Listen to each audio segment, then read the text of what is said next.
Assalamualaikum warahmatullahi wabarakatuh. Perkenalkan, nama saya Muhammad Raffi Afrian dari kelas 12 IPA 1. Hari ini saya ingin menjelaskan tentang peran pemuda terhadap perubahan tatanan negara pada masa Orde Baru. Yang kita ketahui, pada masa Orde Baru adalah masa kepemimpinan Presiden Soeharto, dan pada masa itu terjadi krisis ekonomi yang menyebabkan dolar menjadi naik dan harga BBM dan kebutuhan pokok menjadi tinggi, sehingga menimbulkan rasa gejolak di kalangan para pemuda, terutama mahasiswa.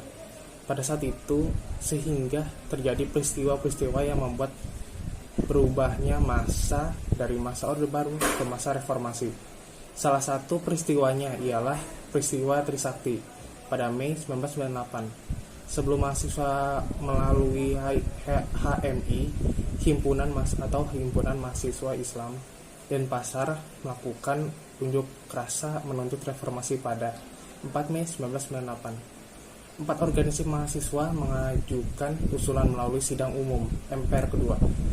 Berbagai usaha terus dilakukan untuk membawa reformasi di Indonesia, mulai dari diskusi guru besar hingga unjuk rasa. Dari keterangan tersebut, kita mengetahui bahwa sebagian universitas dari kalangan mahasiswa juga mengadakan unjuk rasa yang mengajukan sidang MPR untuk mencapai reformasi Indonesia dari masa Orde Baru. Keterangan kedua ialah sampai akhirnya pada 12 Mei 1998 terjadi demonstrasi besar-besaran di depan Universitas Trisakti, Jakarta. Peristiwa ini memakan 4 korban jiwa, yaitu kalangan mahasiswa dari tembakan aparat keamanan. Di antaranya ialah Elang Mulia Lesmana, Heri Hertanto, Hafidin Royan,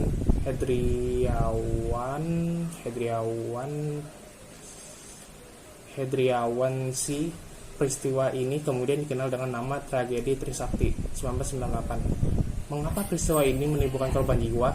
Karena aparat pada masa itu diperbolehkan untuk menembak mahasiswa yang tidak tertib dalam demonstrasi, dan juga Komnas HAM pada masa itu pada masa itu belum sekuat seperti sekarang. Selanjutnya adalah peristiwa Semanggi 1 dan 2 pada November 1998. Meski kepemimpinan Orde Baru pada saat itu sudah berganti, bukan berarti permasalahan selesai. Pada November 1998, pemerintah transisi Indonesia mengadakan sidang istimewa untuk membahas agenda pemerintahan serta pemilu. Nah, dari peristiwa Semanggi 1 dan 2, para siswa dan pemuda meminta untuk pemerintahan sekarang diganti secara terbuka, serta dengan cara melakukan pemilu untuk mengganti pemerintahan masa Orde Baru. Mahasiswa bergolak kembali karena tidak mengakui pemerintahan B.J. Habibie dan tidak percaya dengan anggota DPR atau MPR. Mereka juga mendesak untuk menyingkirkan militer dari politik serta menuntut pembersihan pemerintahan dari orang-orang Orde Baru.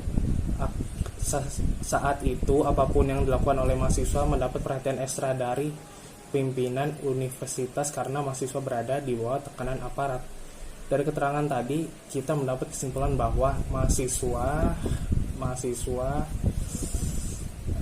pada saat itu tidak percaya pada DPR atau MPR, karena DPR atau MPR dan pemerintahan pada masa itu masih menganut masa Orde Baru atau pemerintahan Soeharto, dan para mahasiswa di